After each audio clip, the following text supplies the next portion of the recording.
Thank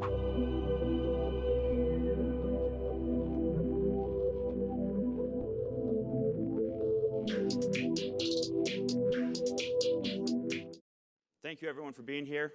Thanks to all my members that are here. This will be reflected in your dues, a little discount in your dues for showing up. I'm really excited to be here today. I'm excited to be in New Mexico. I'm part of what Pat has put together here, this fantastic show. And I think it's really well-suited. The title of this year's presentation or the conference is Tipping Point. I was talking to my good friend Jeff Faust over there last night with tipping points, and what does this mean? Have we hit the tipping points? And I have some thoughts. I didn't get to delve in too deep with you, Jeff, but I'll delve in a little bit more. I also want to thank, and kind of the reason I'm pretty excited, and I'll jump all over the place, and I apologize for that, but that's because of my excitement for the industry. I want to thank Dan Hicks and the team at Spaceport America who are here. I got to come out to New Mexico back in June for the Spaceport America Cup. And if you want to get excited about the youth of America and what is going on, you want to see the Spaceport America Cup. There was I think over 1,200 students out in the desert flying rockets for 4 days straight. I mean, it was really inspirational. Teams from all over the country, all over the world. So I think it's just great what Dan is doing. Dan and his whole team, Karen, I think, is here at Spaceport America. And it just shows how the commercial space industry is growing, and we're utilizing what we have and the different assets. But back to the original question of the tipping points. 4 years ago, about 4.5 years ago, I started this position at CSF.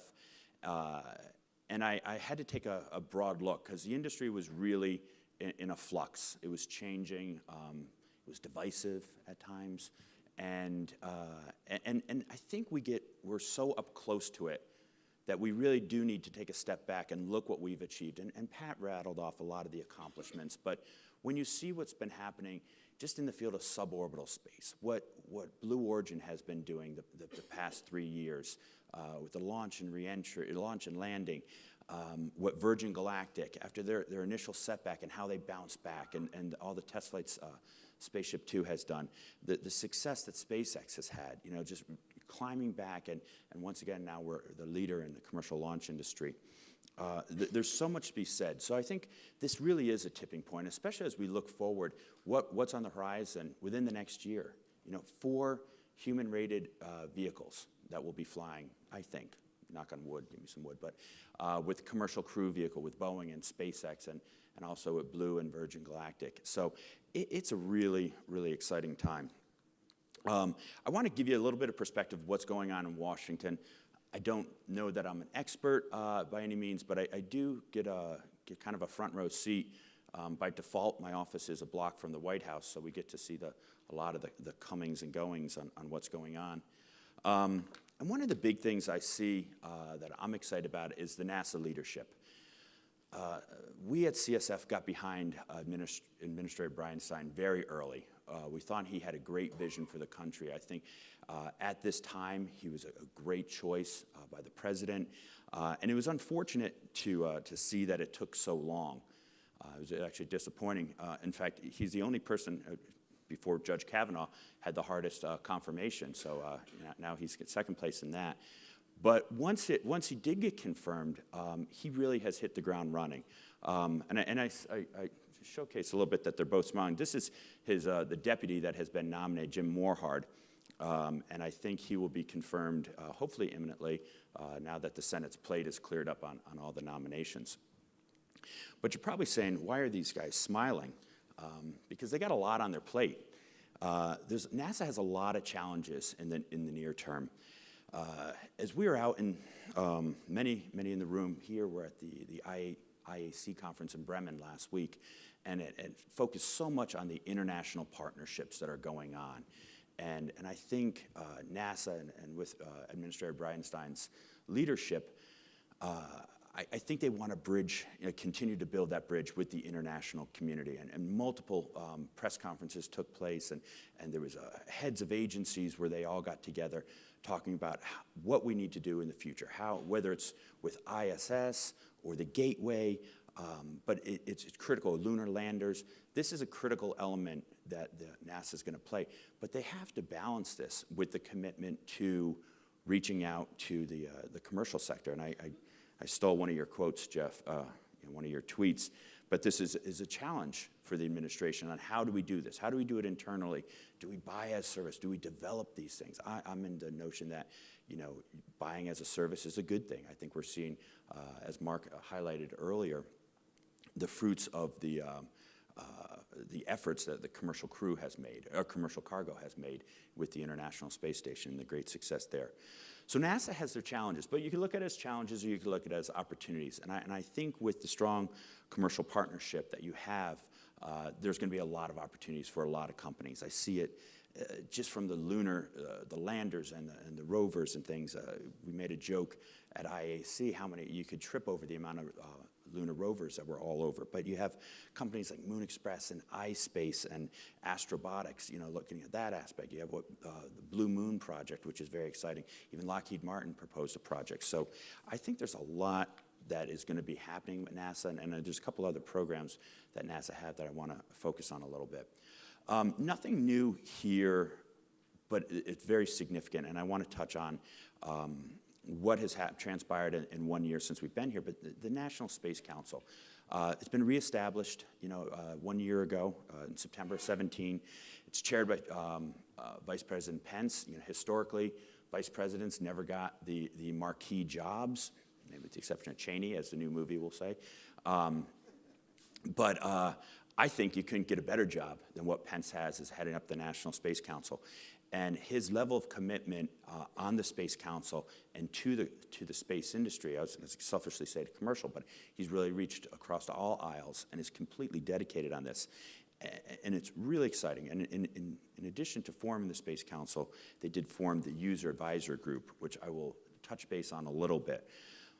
But I think that the administration needs to be commended on what they have done with the Space Council on the implementation of policy and where they're going. And Kelvin stole a little bit of my thunder on some of the things. Actually, he stole my speech verbatim on a lot of those things, so I'll talk to Kelvin on that later. But a lot of the issues that the Space Council is focusing on, as we know, with Space Policy Directive 1, the innovation and sustainable exploration of the moon. I think the moon is critical. I think we can't go on to Mars without really fully understanding what's going on with the moon.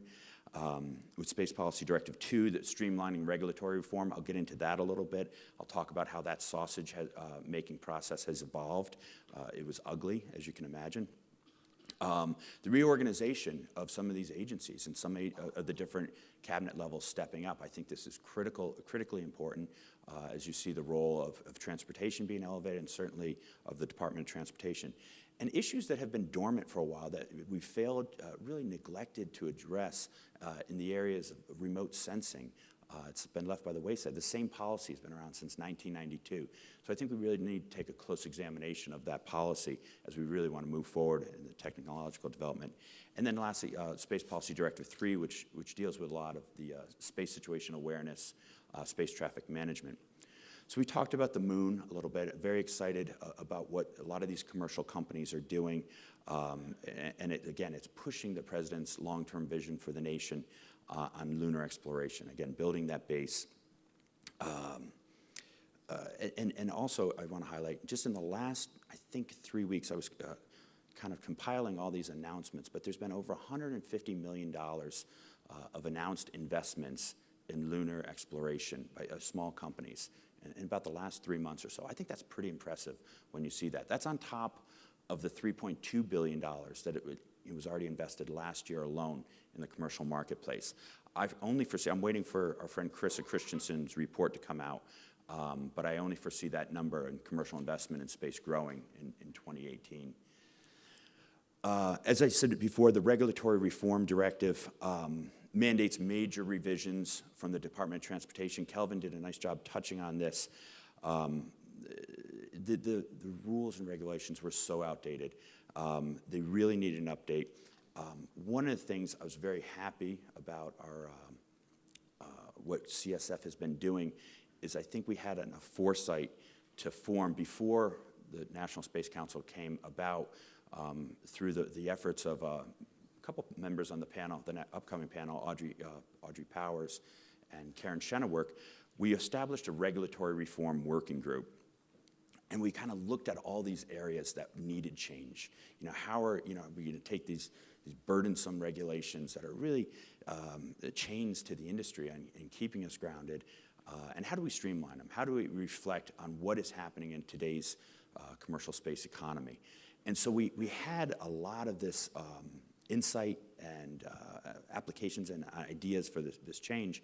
And when the Space Policy Directive came out, we were ready to go. So one of the things, and I'll talk about efficiencies or inefficiencies of government, was that they established 3 aviation rulemaking committees. And they added, and here's where the inefficiencies, I was added to all 3 of the ARCs, if you will, but they sent in 3 different letters. So instead of just putting, 1 letter, 1 stamp, we want you to be on launch and reentry and airspace integration and spaceport categorization. Instead, they did 3 separate ones. So we'll work on that, just at least save 66 cents or so there on the stamps. But for the launch and reentry working group, we really hit the ground running. There was a very, very short timeline that the FAA gave us. I believe it was 5 weeks to really go through stacks and stacks of regulation and how do we see best fit to streamline this. And we really came across, and this wasn't a SpaceX and a Blue Origin thing. This was everyone in the launch industry, with Stratolaunch and Virgin Galactic, Virgin Orbit, ULA, Lockheed Martin, Boeing. Everyone kind of came together on what we felt was kind of in the best interest, and how can we all agree on some of these issues that will really help be these performance measures as opposed to, as Kelvin said, prescriptive measures. So we submitted, after 5 weeks, we submitted our recommendations, and we're looking forward to seeing what the draft results that the FAA, I think it's going to come out February 1st. So we're looking forward to that because, again, a lot of hard work was put on that. I will get into, so the first one was the launch and reentry. The next one was the airspace integration. And Kelvin quickly said, and I'll go in TED Talk mode, I'll walk around on this one because it's been somewhat the bane of my existence this year. It first came out as the airspace prioritization. And a lot of this came out, it was twofold. One, with the Spaceport Colorado putting in a license to be a spaceport. That raised a lot of red flags to the aviation community, especially the airport in Denver. And they said, wow, we can't have all these launch vehicles flying in, flying out, 5 miles away from the 4th busiest airport in the world. And I don't think they really understood what Front Range was looking for and what they were applying for and how these spaceport licenses really work. The second issue that came to head was the Falcon Heavy launch on or about February 5th. My numbers aren't going to be exact, but something like the launch window was 4 hours, and 515 flights were impacted on average of 8 minutes. So if you're the airlines, you can factor in how much 8 minutes cost you of operation times 515, and they'll come up with a big number. They'll have to take 3 or 4 olives out of your salad, just to make up for that number. So that kind of came to a real head with the industry. And I think from the launch side of the house, we didn't see this as a problem. When we launched, we notified the ranges, we told everyone, we put NOTAMs out, and we launched. But to the aviation community, this was just very disruptive to them. So they started this ARC, and I showed up to this ARC, and I brought cookies to a knife fight. I had no idea how many trade associations that the aviation industry had, and they all came guns to bear on the launch industry, and that we're the problem. And I tried to do the math a little bit, and I said to myself, gosh, these guys launch and land about 42,000 times a day. We do it about 30 times a year, and we're the problem here? So it started off pretty cantankerously or acrimoniously, harsh. But I think as the process that we had was to educate each other on what we're doing. How does the space launch industry work? Because one of their recommendations, and I'm not kidding when I say this, was, well, why don't you guys launch on Sunday nights around 11 o'clock? And And fortunately, our friend at ULA did a great overview of orbital mechanics and explaining and orbital dynamics that, when the space station's here, we got to launch here. If we want to, the Mars, go to a Mars orbit, things really need to be aligned. The planets really need to be aligned. That's not just a joke that we say. But through the course of about the last 5 months, we've been going back and forth to going to their command centers, to going down to Atlanta to see how Delta operates. And we brought them down to the Cape to show them our launch cadence and what goes in and when SpaceX launch. And we did this great because the day they all came down there, there's a Falcon 9 launch and reentry, which I think impressed them immensely. And it turns out they're all space geeks. They really like what we're doing. And so it was hard to be enemies with these people. But we really have come together, and what we're working on right now with this second arc is recommendations. And let's take away the word prioritization and add integration. So more to talk about by that, but we are working very closely with the aviation community on how we reshape and restructure how we do business. I'm running out of time here a little bit, so I'm going to speed up. Another thing that we have going on that I think really needs to be seriously applauded is the Flight Opportunities Program that NASA has been doing. I think Tim Chen is here. The work that NASA's been doing and the support that Brian Stein has given this really important program, this is really the stepping stone to exploration in space. And it's a stepping stone in two ways. It's getting students involved, it's getting scientists involved, it's technologists for a fraction of the cost. And you see these payloads going up on Blue, on New Shepard and Virgin and other vehicles. And the science they get is a science that we're going to be using a lot later. So it's been a great program. I'm looking forward to, I don't know if this is going to be part of the next space policy directive, but I know that the White House will be putting out a space policy or a national microgravity strategy. So I'm very excited about that. As I touched on earlier, one of the things that came out of the National Space Council, is a users group, a user advisory group that we can advise the Vice President as well as all the members of the National Space Council on basically what the industry needs. And this has been a great opportunity for me and my colleagues. I've been paired together with Mary Lynn Dittmar, who runs the Coalition for Deep Space Exploration. Everyone thinks Mary Lynn and I are bitter enemies because we represent these two camps. I said we're the best frenemies in the world, but in fact we're really close friends, and we try to find that major overlap in the Venn diagram on the issues that we agree on, and it turns out there's a lot. So Mary Lynn and I have been co-chairing this the subcommittee on the economic development and the industrial base. And the beauty of this is it's twofold. It's an opportunity for me and Mary Lynn to get out to various conferences, whether the IAC or Dan Dunbacher was kind enough to host us at the Space Forum down in Orlando, the AIAA Space Forum. And it's a listening tour. It is, what does industry want? What are some of the challenges that we have right now that really need to be addressed? And for me, I'm smart enough to know that it wasn't my deep intellect and my good looks that got me on the advisory group. I think it was the fact that I represent 85 different interests because there aren't spaceports represented. So I want to be the voice for spaceports, remote sensing companies, small launch vehicles. A lot of those aren't representative. A lot of the representation on this advisory group are from your traditional companies, but also some of the newer space companies. There's quite a few astronauts, recent astronauts, more historical astronauts, and some from the academic community. But I make it very clear that my role on the committee is to represent the folks that aren't on, that don't have a voice to the White House. And I think we've been very, very effective on some of the things that we're looking at. I put together, and don't get caught up in these, but these just a handful of some of the issues that we want to address. The public-private partnerships, acquisition reform, and streamlining regulations, things that are already going on right now. Spectrum is a real big deal issue. There's only so much of it. How do we maximize the utilization of our spectrum? ISS transition. How do we take the ISS and bring it to more of a commercial model and commercial supported enterprise? Export controls, things like that, but also education in the workforce. That's a topic area. How do how do we hold on to some of these students that we have the kindest program in the world where we educate all these foreign students and then we give them a plane ticket back home so they can help their country? Why don't we try to keep some of those students?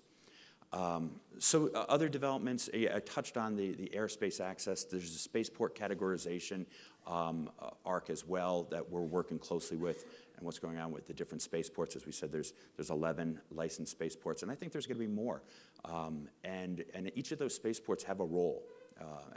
Each of them are unique, they're different, they have different capabilities, so we really want to foster that growth and see these spaceports grow.